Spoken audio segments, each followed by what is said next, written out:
आज हम पढ़ने जा रहे हैं एक्सट्रिंसिक सेमीकंडक्टर्स। अब ऐसा क्यों? जो इंट्रिंसिक सेमीकंडक्टर हैं, जो प्योर सेमीकंडक्टर हैं, उनकी इलेक्ट्रिकल कंडक्टिविटी इतनी बढ़िया नहीं है। इलेक्ट्रिक करंट जो कंडक्ट करने की प्रॉपर्टी है वो इतनी अच्छी नहीं है उनकी। हमने क्या किया कि प्योर सेमीकंडक्टर में, इंट्रिंसिक सेमीकंडक्टर में कुछ इम्प्योरिटी मिलाई, जानबूझ के, चुन के, सेलेक्ट करके कुछ ऐसी इम्प्योरिटी मिलाई कि उनकी इलेक्ट्रिकल कंडक्टिविटी बढ़ गई। ये इम्प्योरिटी मिलाने के बाद जो चीज़ बनी उसको बोलते हैं एक्सट्रिंसिक सेमीकंडक्टर। एक्सट्रिंसिक, कुछ एक्सटर्नल चीज़ आ गई। अब किस तरह की इम्प्योरिटी मिलाई है इसके बेसिस पे बनेगा एन टाइप या P type. Type of impurity decide करेगी एन टाइप या पी टाइप। तो आज के लेक्चर में in detail N type P type को समझाएंगे, एकदम चबा चबा के कॉन्सेप्ट को आपको हम खिलाएंगे। जल्दी से कॉपी और पेन निकालो, नोट्स बनाना स्टार्ट करो। Dash extrinsic semiconductors dash N type and P type. ठीक, तो पहले थोड़ा सा पढ़ लेते हैं कि इंट्रिंसिक में प्रॉब्लम क्या थी। जरा लिख रहे हैं, थोड़ा थ्योरेटिकल टॉपिक है, कॉन्सेप्ट भी है, थ्योरी भी है ना। जल्दी जल्दी लिखते हैं हम। The electrical conductivity of intrinsic बोले तो pure semiconductors increases with temperature. ठीक है, ज्यों ज्यों टेम्परेचर बढ़ाओगे यों यों इनकी कंडक्टिविटी बढ़ती जाएगी। तो कितना टेम्परेचर बढ़ाओगे? 50 डिग्री सेल्सियस, 100 डिग्री सेल्सियस? अरे नहीं भैया, इस टेम्परेचर पे थोड़ी ना काम आएंगे ये। अरे घर में जो भी चीज़ इलेक्ट्रिकल अप्लायंसेज हैं वो रूम टेम्परेचर पे काम आते हैं। तो ये थोड़ी ना टेम्परेचर बढ़ा के 100 कर दिया, इलेक्ट्रिकल कंडक्टिविटी बढ़िया हो गई, मज़ा आ गया। नहीं, हम चाहेंगे कि रूम टेम्परेचर पे आते आते उसकी कंडक्टिविटी बढ़िया हो जाए, तभी हमारे काम का है। वरना क्या टीवी को क्या हीटर पे रख कर देखोगे? नहीं ना।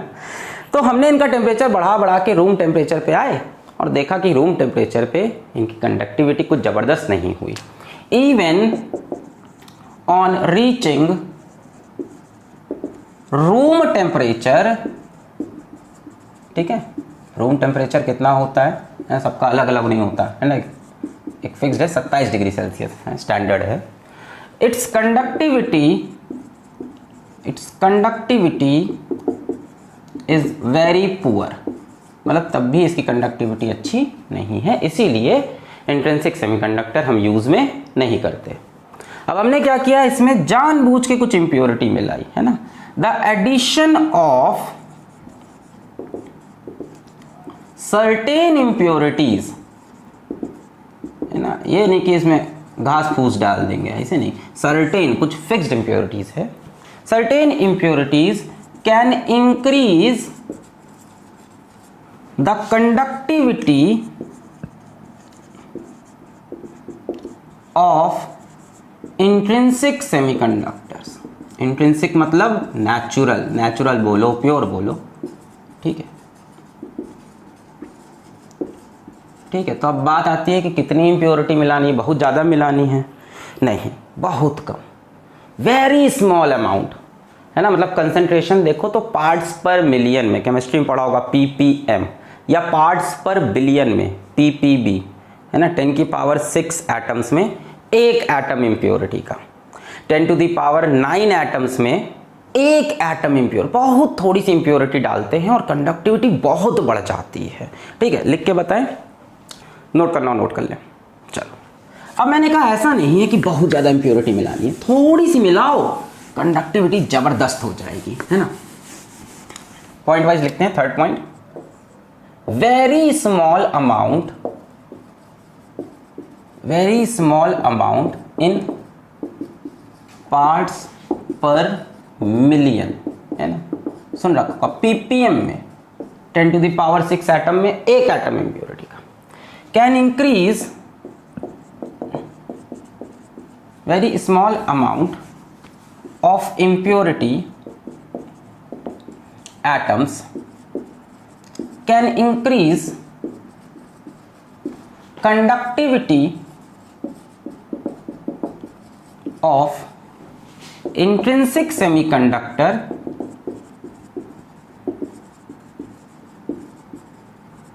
मैनी टाइम्स, कई गुना बढ़ जाती है ना। जैसे उदाहरण के तौर पे हम आपको बताएं कि 1 atom of impurity in 10 to the power 8 pure atoms of germanium increases conductivity of pure germanium 16 times, 16 गुना इसकी इम्प्योरिटी बढ़ जाएगी जब 10 की पावर 8 एटम में एक एटम इम्प्योरिटी का डाल दोगे। 10 की पावर 8 एटम में एक एटम इम्प्योरिटी का डाल दो, कंडक्टिविटी जबरदस्त हो गई। क्या चमत्कार हो रहा है अंदर, चमत्कार तो समझेंगे, पहले ही कहानी समझ में आया। इतनी सी इम्प्योरिटी ऐसे नमक के बराबर, नमक शमक नमक स्वाद अनुसार, हाँ स्वाद अनुसार डालो, कंडक्टिविटी भी बढ़ेगी। जितनी इम्प्योरिटी उतनी कंडक्टिविटी, थोड़ी सी डालने पे कंडक्टिविटी 16 गुना बढ़ जाएगी। और ये इम्प्योरिटी डालने के बाद जो सेमीकंडक्टर बना उसको बोलते हैं एक्सट्रिंसिक सेमीकंडक्टर्स, है ना। The semiconductor thus obtained, impurity डालने के बाद, इज कॉल्ड, इसको बच्चों ने कॉलेड पढ़ता था मैं, is called extrinsic semiconductor.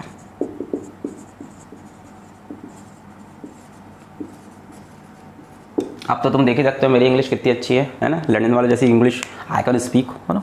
The semiconductor thus obtained is called extrinsic semiconductors, है ना, ठीक है। तो थोड़ी सी इम्प्योरिटी डाल के इसकी कनेक्टिविटी कई गुना बढ़ गई।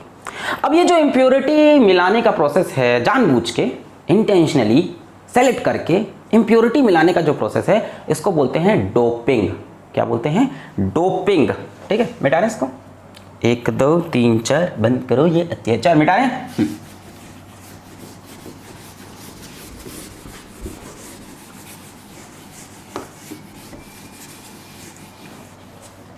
हाँ, 4th पॉइंट ना, the process of addition of impurities, ठीक है, इंटेंशनली, जानबूझ के, ऐसा नहीं कि गलती से इम्प्योरिटी आ गई, इंटेंशनली इज कॉल्ड डोपिंग। इसको बोलते हैं डोपिंग हो गई इसकी। जो इम्प्योरिटी का एटम डाला उसको बोलते हैं dopant. The impurity atom is called dopant. और इसके बाद जो सेमीकंडक्टर बना उसको बोलते हैं the impure semiconductor thus formed is called doped semiconductor, ठीक है। तो ये बात याद रखेंगे आप कि जानबूझ के जो इम्प्योरिटी मिलाने का जो प्रोसेस है उसको बोलते हैं डोपिंग, है ना। सेमीकंडक्टर प्योर हमने क्रिस्टल लिया, प्योर सिलिकॉन का, प्योर जर्मेनियम का, उसमें चुन चुन के इम्प्योरिटी डाली। ये क्या कर रहे हैं? हम डोपिंग कर रहे हैं। जो डाल रहे हैं वो क्या है? डोपेंट, ठीक है। और जो बन गया वो क्या है? Doped semiconductor. अब डोपिंग कैसे करते हैं, एटम कैसे डालते हैं, है ना। ऐसा थोड़ी ना क्रिस्टल में लेके मोती की तरह इसे बीच में घुसा दिया ऐसा थोड़ी ना हो सकता है ना। प्योर सिलिकॉन के क्रिस्टल में आपको एक एटम अगर डालना है तो उसका प्रोसेस क्या है। तो डोपिंग करने के बहुत से तरीके हैं, वो आपके सिलेबस में नहीं है, हम थोड़ा बहुत बता देते हैं। एक तरीका ये होता है कि हम प्योर सिलिकॉन या प्योर जर्मेनियम यानी इंट्रिंसिक सेमीकंडक्टर का क्रिस्टल लेते हैं और उसको हीट करते हैं ऐसे एटमॉस्फेयर में जहाँ पे इम्प्योरिटी के एटम्स प्रेजेंट हो, है ना। ये हमने क्रिस्टल लिया, इसको हमने हीट किया ऐसे एटमॉस्फेयर में जहाँ पे इम्प्योरिटी के एटम्स प्रेजेंट हो। अब इम्प्योरिटी के एटम्स वेपर फेज में होंगे, हीट कर दिया तो इम्प्योरिटी के एटम वेपर फेज में क्रिस्टल के अंदर डिफ्यूज कर जाएंगे, जगह बना के बीच में कहीं घुस जाएंगे। भाई हीट करोगे तो क्या होगा? जो प्योर क्रिस्टल है वो थोड़ा सा एक्सपैंड करेगा। आपने प्योर क्रिस्टल लिया, उसको हीट किया थोड़ा सा, तो थोड़ा सा एक्सपैंड हुआ, एक्सपेंशन होगा, जगह बनेगी बीच बीच में, इंटर एटॉमिक स्पेस बढ़ेगा, और इम्प्योरिटी के एटम इस टाइम जो वेपर फेज में है वो उसी स्पेस में घुस जाएंगे। तो एक तो ये होता है heating the pure semiconductor in atmosphere containing atoms of impurity. एक तो ये तरीका हो गया, ठीक, लिख नहीं रहे इसको।